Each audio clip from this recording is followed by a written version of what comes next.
For the past couple of years, there's been a plethora of just get started or you never know until you try videos that have been popping up on social media. And every time I see one, I kind of just have to roll my eyes because they're essentially the same thing repackaged in a slightly different way by a slightly different person. Part of the reason why I'm rolling my eyes is because I've already gone through all the hurdles that they always talk about. So for me, it's not about getting started. It's about finding it difficult to motivate myself when what I want to say and the creative work that I'm putting in hasn't yet found the right audience.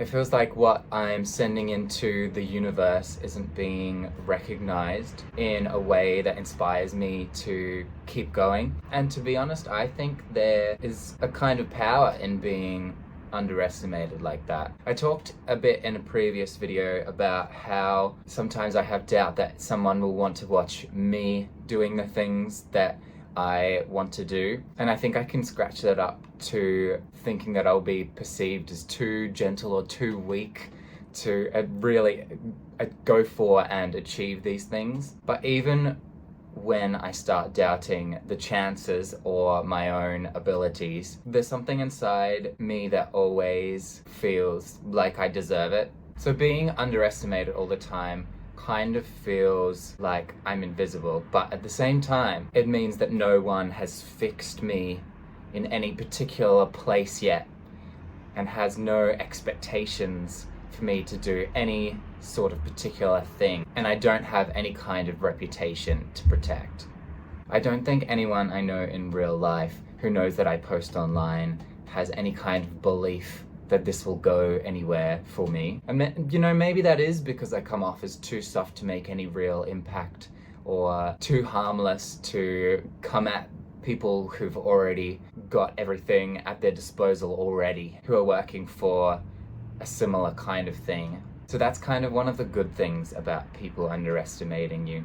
It's that when you've taken the leap, the only real way to go is up, even if that takes a long time. For starters, no one has any kind of expectations about the way that you'll go creatively. No one cares if you try different things, because the truth is no one's watching anyway. So there's kind of like a strange privilege in being underestimated because people leave you alone with your taste. They don't interfere and they don't project anything onto you except the confusion as to why you're even bothering to try in the first place. And it's also kind of funny because there's been a lot of advice I've heard online about the people that you know in real life will try to drag you back to who you were and who they once knew, but I found that they don't even do that. They don't even demand that you remain the same person that you always have been in their lives, which I think is honestly quite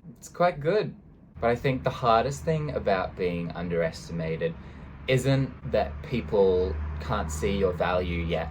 It's that you're often tempted to believe that they might be right and the universe might be right in not delivering the recognition, even to the tiniest degree, that you thought might be coming for you at this stage.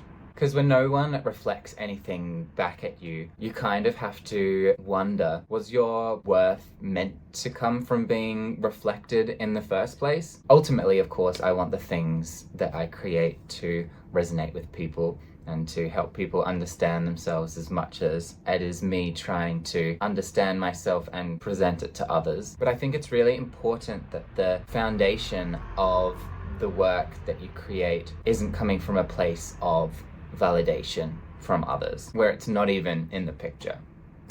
So I've been forced to build a self-worth that doesn't collapse without the recognition from other people, which I know sometimes is a hard thing for people who gain popularity instantly, is because they've never had a chance to develop the worth inherently inside themselves because they've just straight away gotten it from other people. And so I want to remind you guys that at the end of the day, even if you don't have the loud personality or the biological talent of someone who you'd expect to inspire you, that you can still build quietly without that recognition and then come for it all at once when the time is right. And the time isn't right for me yet, but when it is right, I'll be there.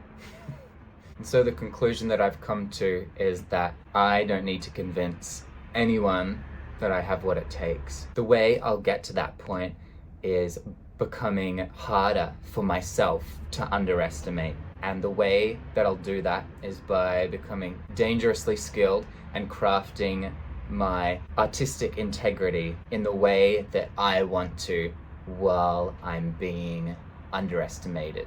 And I can do that the way that I want on my terms. And you can too. That's all I have to say today. Thanks for being here. See you in the next one.